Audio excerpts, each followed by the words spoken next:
na paghahalataan. Ito ang naging banat ng milyong-milyong Pilipino patungkol sa pagsasalita ng NBI sa di umano'y tangka ni Vice President Inday Sara Duterte sa tatlong individual na si Bongbong Marcos, Lisa Marcos at si Martin Romualdez. Ayon sa taong bayan, bakit ngayon lang ito inilabas kung kailan si Matibag na ang bagong NBI Director? Lumabas ang haka-haka na itong si Matibag ay nagpapasalamat lamang kay Bongbong Marcos Jr. dahil sa pagkakatalaga nito bilang NBI Director. Kaya't di umano'y ang paglabas ng mga scripted evidence ang siyang naging bayad ni Matibag kay Marcos. Kaya naman ang kampo ni Vice President Inday Sara Duterte ay naglabas na ng pahayag patungkol sa nasabing aligasyon. Narito ang paliwanag ni General Macanas. Magandang araw mga kaibigan. Bigyan natin ng reaction opinion itong post ni Attorney Trex Angeles. Isinare niya ang press release kampo ni BP Sara tungkol sa yung presentation ng NBI, yung alleged grave theft laban sa tatlong tao. So, media release April 30. The presentation on the Vice President's alleged commission of inciting to sedition and grave threats at yesterday's House Committee on Justice hearing publicly reveals the paucity of the charges against her. Evidence is curated, even spliced. Yun nga ang napansin natin mga kababayan, no? Splices yung video na ipinakita nila, ipresent ho nila. Context is ignored. Opinion is substituted for facts. Guesswork is presented as investigation results. This cannot be the foundation for probable cause, much less a prima facie case with reasonable certainty of conviction.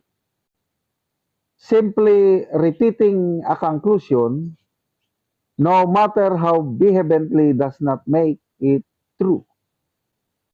Similarly, the attempt to create a causal link or relationship between the Vice President and alleged comments against the President demands a gigantic leap in logic and abandonment of basic evidentiary principles. So ito yung binabasa ni General Macanas. Ito yung naging pahayag ng Office of the Vice President o ni BP Sara patungkol ho dito sa inilabas ng NBI.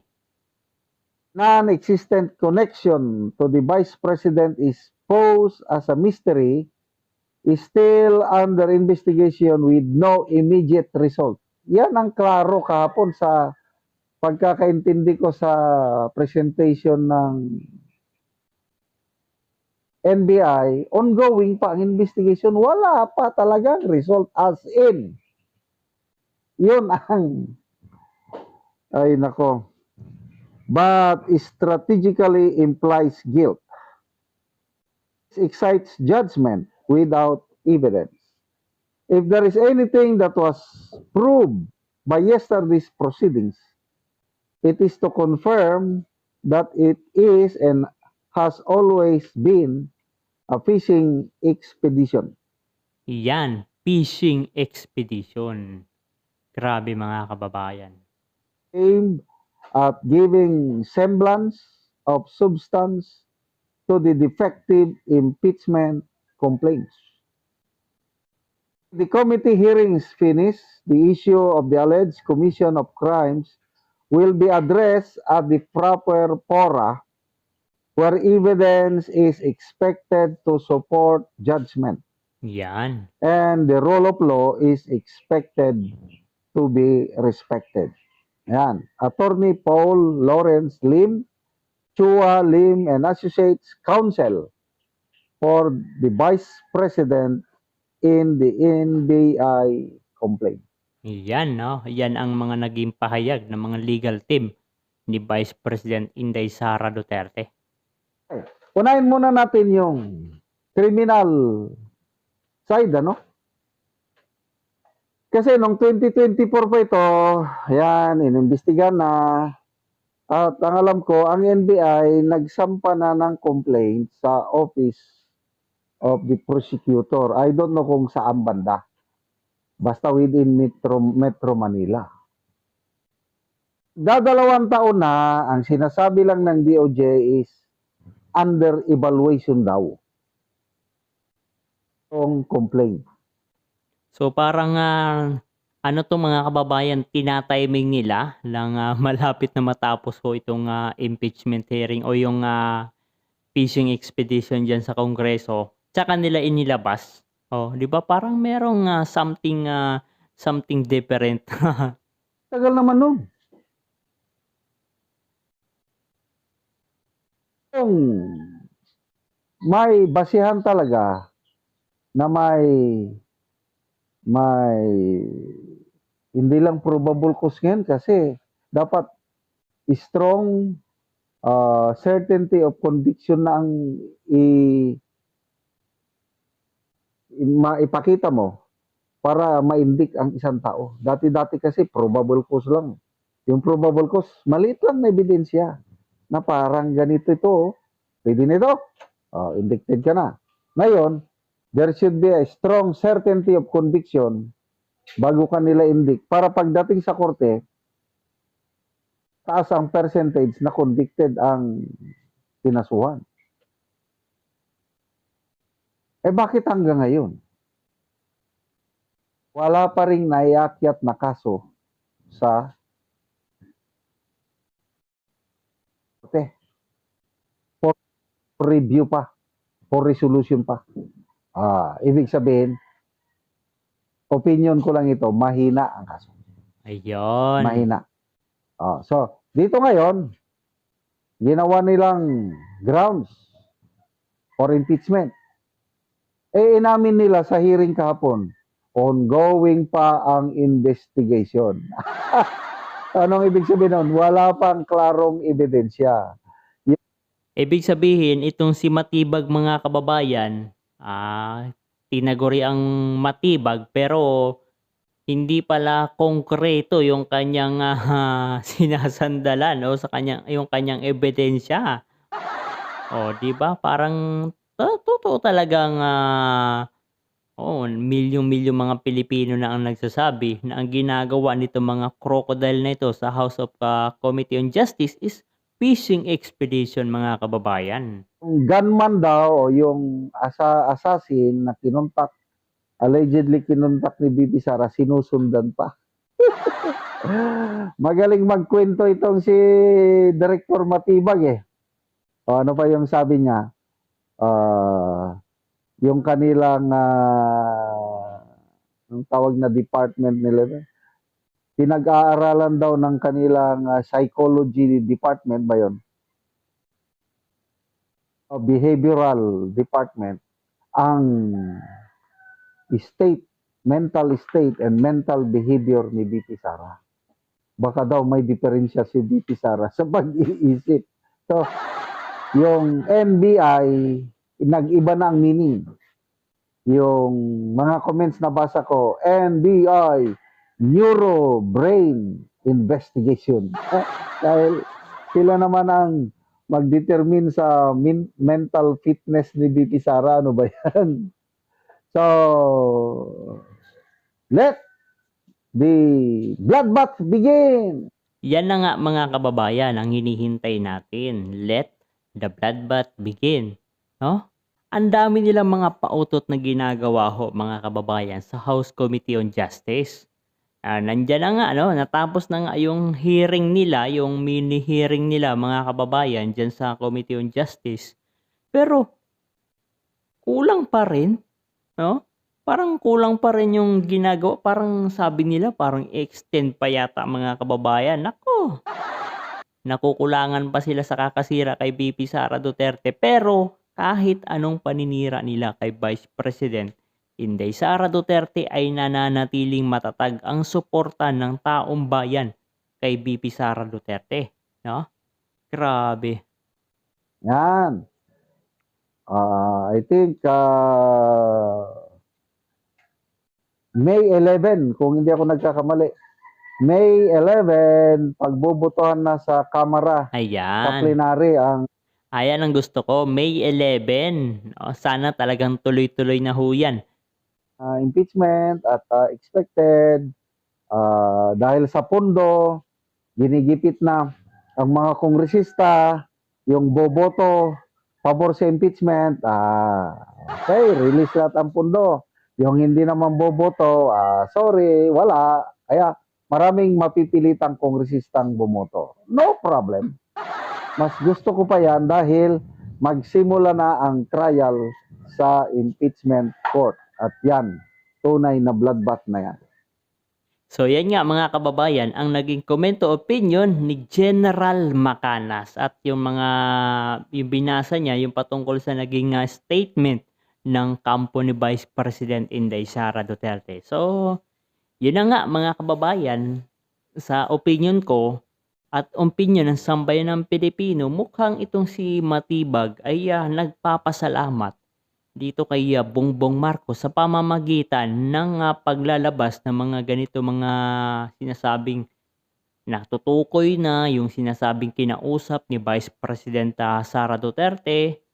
Pero nako, iba-iba mga kababayan eh. Ilang mga tao na ba ang na-appoint at kumbaga nailagay ni Bongbong Marcos sa posisyon dahil lang sa pagbanat kay Vice President Inday Sara Duterte. Katulad na lamang ito, si Claire Castro. Ano yung naging reward ni Claire Castro? No? Yan, patuloy ho siya. Nagpapatuloy siya sa pagiging fake news peddler dyan sa Malacanang. May isa pa. May tatlo pa yata mga kababayan na ibang mga opisyal. Katulad ni Torre.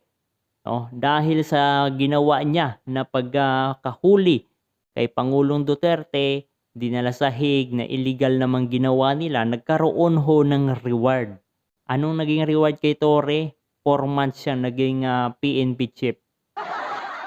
Bago siya ho tinanggal at dinala ho siya bilang manager ng MMDA.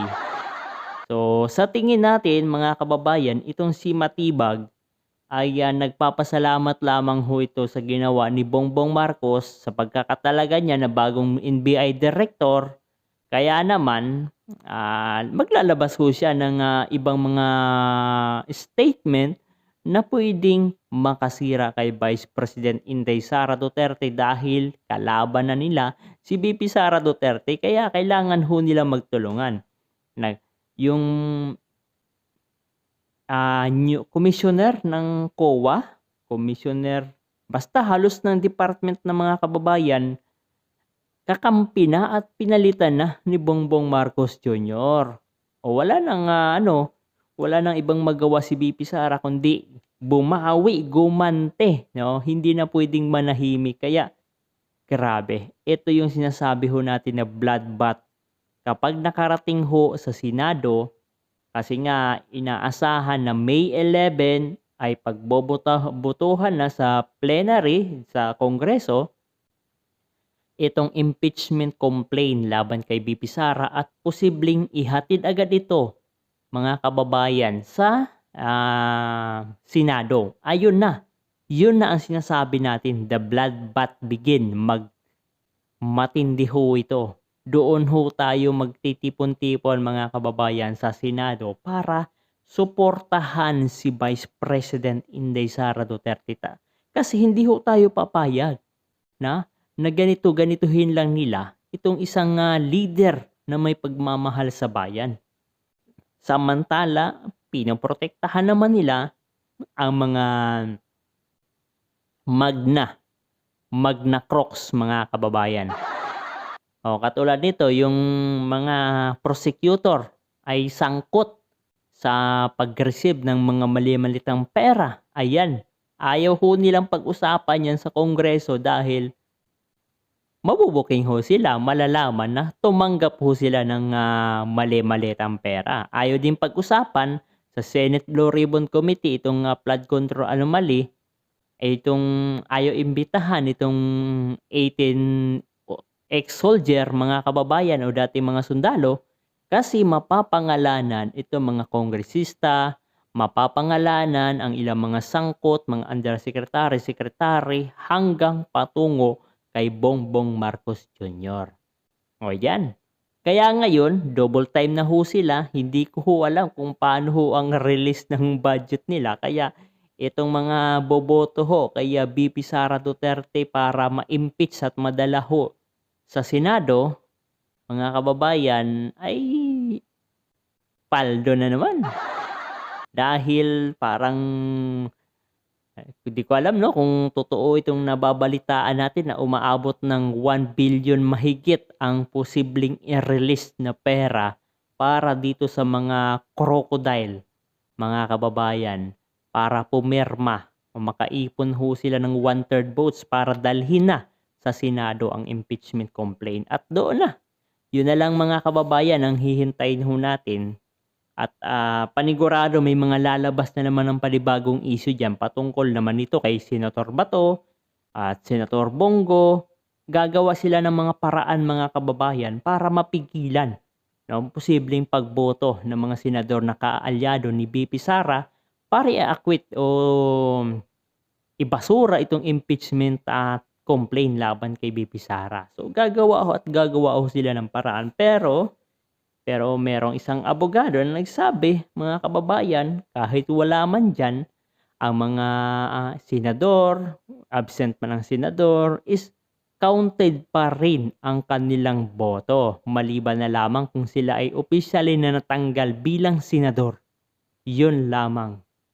O kaya, this is it, pansit mga kababayan. Makakakain na tayo ng tiniladang pansit. Yung ating mga teacher dyan magluluto ng pansit. Sabi ni Bongbong Marcos Jr. Yan mga kababayan, hanggang sa 2028, sama-sama ho tayo. At ikampanya ho natin sa ating mga kapamilya, kaibigan, at pati na rin ho sa ating mga kaaway. Inday Sara Duterte ang susunod na presidente ng Pilipinas.